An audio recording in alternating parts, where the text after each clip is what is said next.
So, hello everybody. I thought I'd give you a little bit of an update on my hobbying. I've got 11 wood elf soldiers, bowmen people on my table today. These are the ones that don't wear armor. So they're essentially green. I have decided to give them a coat. You know, the coat that they wear, the sash that, they wear something like a coat over their tunic, and each of them wears the coat slightly differently, so they're obviously quite fashionable people, but then again, they are elves, and of course, elves are the supermodels of Middle-earth. So this tunic, this coat cape thingy will be Narlock green, which is a color that doesn't exist anymore, and I don't know the new name of that color, but there is a very good color conversion chart on Daka that will tell you what I think it's forest green now or something like that, sylvan green, something like that. It's definitely, it still apparently exists, but it's got a different name now. So that's what I'm thinking for their main coat. For the rest, of course, it should be something that makes sense for a woodland creature, so it shouldn't stand out in the forest too much, so red or something would probably be out. So I'm thinking along the lines of maybe a dark blue pattern could work there, so I'm going to go and look at one of my blues and see how that comes out, because as you know, I've had an issue with the blue that I've been using in that it doesn't really come out. So here you would see that this guy, I don't know if this comes out on camera because of the lighting, probably not.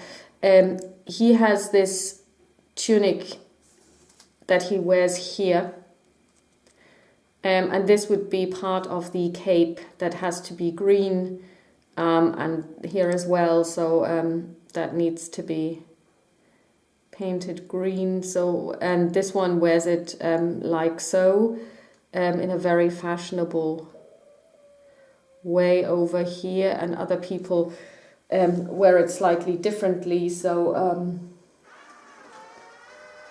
this one actually just has it on the back. He doesn't really bring it forward over his shoulder as much. So like I said, I mean, they are probably just very fashionable people, and I can imagine that they're basically sitting there when they're on watch, just about to let Gollum escape again, because of course these are Thranduil's men, woodland elves, and they're basically swapping information on how best to work with your cape and make sure that it really looks lovely, and that you look really appealing to all the other elves that you may aspire to meeting and greeting, and maybe getting married to, obviously. Because we know that elves marry and have kids and they live forever, so you want to look your best for your significant other all the time. So I suppose that talking about how to dress is really important for them. I've also worked a little bit on my painting technique. I've been using guides on the internet on how to paint Lord of the Rings stuff. The problem is not everything is described, so I couldn't find anyone who has painted these yolks and has made it public, which is a shame. But so I'm pretty much on my own here, but I have used a painting tutorial for another type of elf, and that one worked really well. And then I've also made another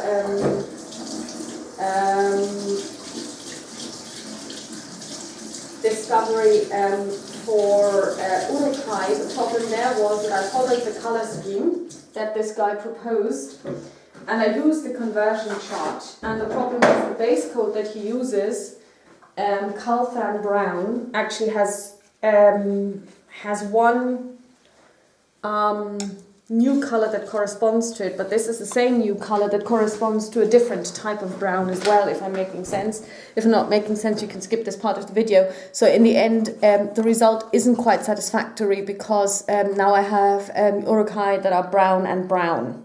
So I'll have to give them an additional coat of Mecrite red for the flesh, because it just doesn't really come out, because Doom Bull Brown isn't red enough to look reddish for the skin. So as contrasted to the brown that he has been using. So but that's fine, that's not an issue really.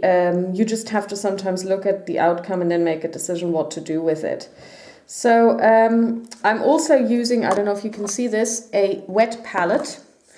Now I came across this in a video by someone who showed how they paint miniatures, and the wet palette is actually a really, really neat thing because it keeps your colors absolutely fresh.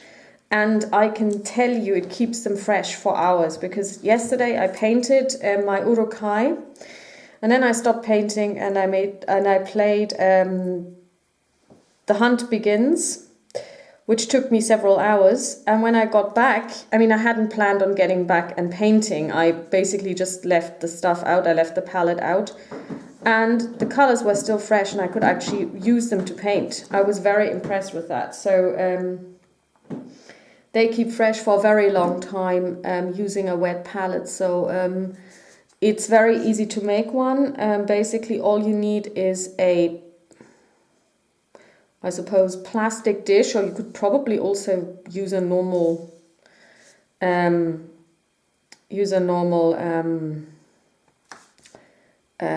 plate, for example, and you put a kitchen towel on that plate or into that container, whatever you choose to use. And then you put water in it, and then you let the kitchen towel soak itself full, and then you get rid of the excess water. And then you take normal baking paper and put it all over the kitchen towel. And then slowly but surely the water will seep through that baking paper, and it will ensure that your colors stay fresh all the time, which is a really, really good thing, because it means you can actually use them for hours. And I had, of course, no idea of this because I don't know the first thing about painting. But when I found out about this, I was actually quite excited, and I was willing to try it out immediately because I had everything that I needed for it. And it was well worth it. So I can really totally recommend this.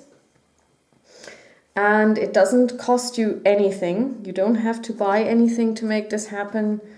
And it's very easily done. And you also don't have to worry about how to mix colors and stuff, because it works like a normal palette as well. You can easily mix colors, and if you want a really big one, you just take a normal big plate, dinner plate, and you can have a really, really big palette for this. In other news, what I'm going to do today is I'm going to, like I said, work on these. The weather today is abysmal. It was really nice yesterday, but now it's really terrible. Well, really terrible is probably an over-exaggeration. It's not nice anyway, so I am going to definitely play the second scenario, which is the Trust of Arnor. For this, you need 9 ring rates. I've got 9 ring rates. I've actually got 10 because the other day I found something really, really interesting on eBay. I found the vignette of the Witch King of Angmar, Pippin, and Eowyn.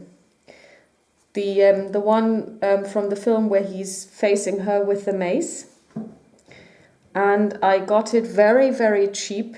I think I paid £14 for it, which is really nothing. It's in my hands already. I just need to spray paint it. And then, yeah, I'm pretty much, then I will have 10 different ring rates. So yeah, that's all from me for now. And I will talk to you soon.